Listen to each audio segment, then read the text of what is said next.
This lesson is about box and whisker plots, and maybe you've seen box and whisker plots in a previous class. If not, here you have it, and if you don't remember what they are, then you get another look at them. A box and whisker plot displays the median, which we've learned in the last lesson. It's that middle number of the set of data, the median of each half, and the lowest and the highest data. Box and whisker plots are used to display and compare data sets. So here I would take a minute and maybe pause the video so you can take a good look and make sure you write down the definitions of all of the important parts of the box and whisker plot. Here you have your lower extreme. The lower extreme is the lowest value in the data set. In my box and whisker plot, I usually label it LE for lower extreme. Doesn't really, I'm not sure if there's a specific label to label it, but that's what I do. The lower quartile is the median of the lower half, and that in fact does have a special label, and that label would be considered quartile 1, and we label that Q1 because quartiles break the data into 4 different sections, so this would be the first section break. You have the median, which is the middle data set, and that has a abbreviation of Q2 for quartile 2. The upper quartile is the median of the upper half, which is abbreviated as Q3 for the third quartile. There are 3 quartiles. They break the data into 4 sections. The upper extreme is the highest value in the data set. This might be something new to you. The inner quartile range down here is the size of the box. So how big is the box? And that's labeled IQR for inner quartile range. And the way that you calculate the inner quartile range is you take Q3 and you subtract Q1. So you subtract those 2 quartiles. An outlier is a number that's distant from the rest of the data. And there is a formula for the outlier, and it might be something that you've never seen before. An outlier, let me go ahead and highlight this. An outlier is any number that is below this number when you do Q1 minus 1.5 times the inner quartile range. So any number less than this number. And then to figure out the upper end outliers, you take the third quartile and add 1.5 times the inner quartile range. So those 2 values right there will go ahead and give you that. Sorry about this. Didn't realize that I would not move any of the values there. So again, that formula you will need to know. In this first example, we have this data set. There are 12 numbers, so one of the things that I recommend is when we are going to order them, say in step number 1, in number 1 here, make sure that once you put them in order that you recount to make sure that you have the same number of data points that you started with. You don't want everything to be wrong if you just missed a number when you wrote it in order. So again, there are 12, so make sure you have 12. Now to find the first, second, and third quartile, you actually find Q2 first, because Q2 will give you that median value. Now since there are 12 data points, that means that you're going to have 6 and 6. So in between the 6th and the 7th data point is going to be your second quartile. So if you count, here we count 1, 2, 3, 4, 5, 6. So that's your 6 values that are in the lower quartile. And then you have your next 6 from 16 to 44. So the median is going to be directly in between 12 and 16. So the easiest way is just to average these 2 numbers, or if you can just see that it's 14. But if you're not certain, just add 12 plus 16 and then divide that number by 2. And that quartile, so that's your median, which is quartile 2, so that's 14. And then quartile 1 is your lower half, is the median of the lower half. So there are 6 numbers in the median, or in the lower half here. So that means that you're going to have 3 and 3. So your quartile 1 would be directly in between 9 and 11, because then you have 3 data points in below quartile 1, You have 3 in between quartile 1 and 2. You could probably figure out where the third quartile will go. Quartile 1 here would be 10 because it's the number right in between. It's the average of 9 and 11. And quartile 3 would be in between 19 and 25. So it would be the average of 19 and 25. So you add those together, divide by 2, and you get your third quartile, which turns out to be 22. And that will form the box of our box and whisker plot. For number 3, you're going to draw a number line that includes the least number and the greatest number in the data set. So just make sure that you have it long enough.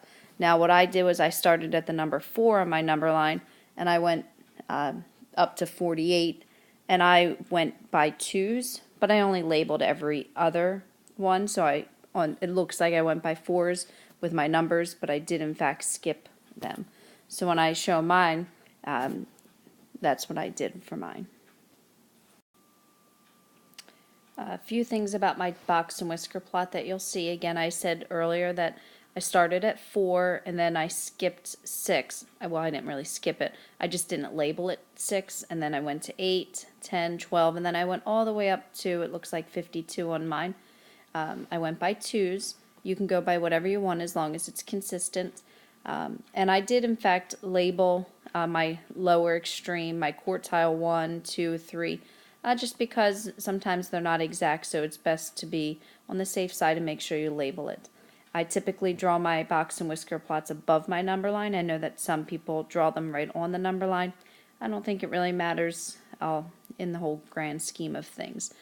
So here we have our box labeled or set out by our quartiles, and then we have our lower extreme and our upper extreme, which create the whiskers in your box and whisker plot. So that's what it looks like.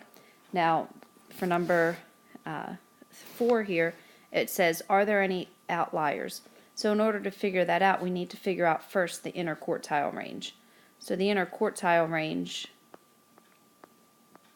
would be Q3 minus Q1, which would be 22 minus 10. So your inner quartile range is 12. So we're going to do those calculations to figure out the lower end extremes. Outliers, you would do Q1 minus 1.5 times the inner quartile range. So you would do, it looks like 10 minus 1.5 times 12. So when you do that in your calculator, you should get -8. So that means that any number that's less than -8 in our data set would be considered an outlier. Well, the lowest number we have is 5, so there are no outliers below in the lower part of our data set. Now, to figure out the upper end, you're going to take Q3 and you're going to add 1.5 times the inner quartile range. So Q3 was 22 plus 1.5 times 12. And when you do that in your calculator, you end up with the number 40. So that means that any number greater than 40 in our data set would be considered an outlier. So if I look at my data set, my highest number is 44, and then I have 28. So there is a number that's greater than 40, so that's considered an outlier. So 44 is an outlier in this data set. In the second example, we're first going to start with the stem and leaf plot, and perhaps you've seen a stem and leaf plot before. Our assumption is that you have, so we're just going to kind of rush right through it. So here we have what we call on the left column would be the stem. Typically it's not labeled stem and leaf, it's just kind of understood, but I labeled them just so you know. So we have this set of data points right here, and all the stems, and you can choose whatever you want. Since mine are all 20s, 30s, 40s, my stems are going to be the tens places. So I'm going to go ahead and figure out my smallest number. My smallest number looks like to be 23 if I look through my data set. So right here. So my stem for that would be a 2. and the leaf would be a 3. And then you continue that, so the next smallest number would be 24. So we still are using the stem of 2, but the leaf would be 4. And there are two 24s, so I'm going to write another 4. And then there's a 25. And looking through the list, it looks like that's the last 20. So I'm going to go ahead to the 30s. So I'm going to make a stem of 3.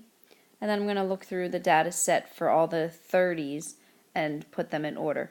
The reason I use a stem and leaf plot is it's nice to organize your data set and make it ordered so that you can find all the quartiles that you need.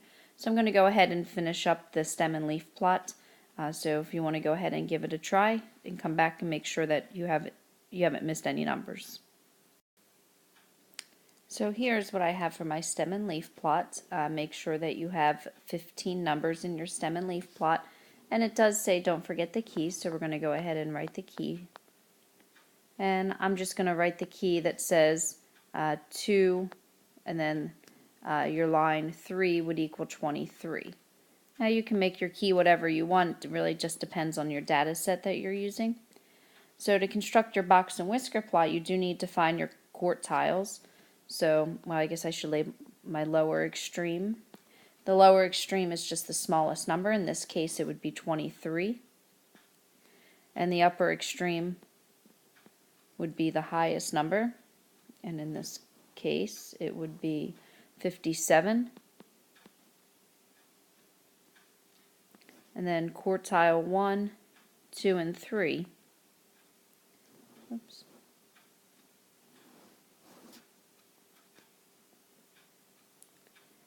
Now, there are 15 data sets here in our data, so that means that you're going to have 7 numbers, and then you're going to have your median, and then you're going to have 7 numbers. So there's going to be 7 numbers on either side of that middle number. So your quartile 2 would be your 8th number technically. 1, 2, 3, 4, 5, 6, 7, 8.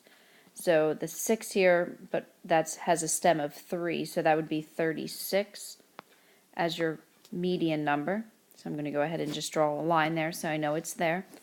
Now, when you find the lower half, you actually don't use the number 6 because that was crossed off. It was our second quartile, so we're not going to use that. So now I have all of these numbers here. So I have these 7 numbers, 23, 24, 24, 25, 32, 33, 35, and I'm going to find the median number of these 7 numbers. So that means that you're going to have 3 numbers, and then that 4th number is going to actually be your quartile 1, which was, what was that, 25. So then, looking here, you're going to have 1, 2, 3, and then your quartile. 1, 2, 3, quartile 2, 37, 38, 40, and then that'll be quartile 3, which would be 41, and then 1, 2, 3. So you have 3 data points in between your quartiles. So here we have our quartiles, so go ahead and draw your number line. Again, when you set it up, I went from 22 to 58 on my number line. So when you come back after you've drawn your box and your whiskers, you can double check to make sure that yours is correct. Don't forget to label it. So here you see my box and whisker plot. I got kind of cut off here on the left and the right. So I had my lower extreme at 23, and that went to my first quartile, so that's your whisker. So that was at 25. My second quartile was at 36, and then 41, and then my upper extreme, which also got cut off over here, was all the way down at 57. So here you have your box and your whiskers. And then we're going to go ahead and find our outliers, if there happen to be any. Before we do that, we have to find our inner quartile range.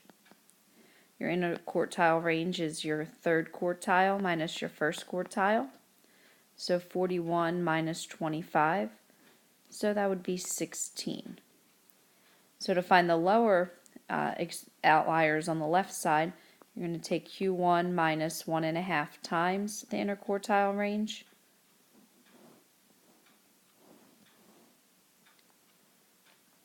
Which would be 25 minus 1.5 times 16, which turns out when you type that in the calculator to give you 1.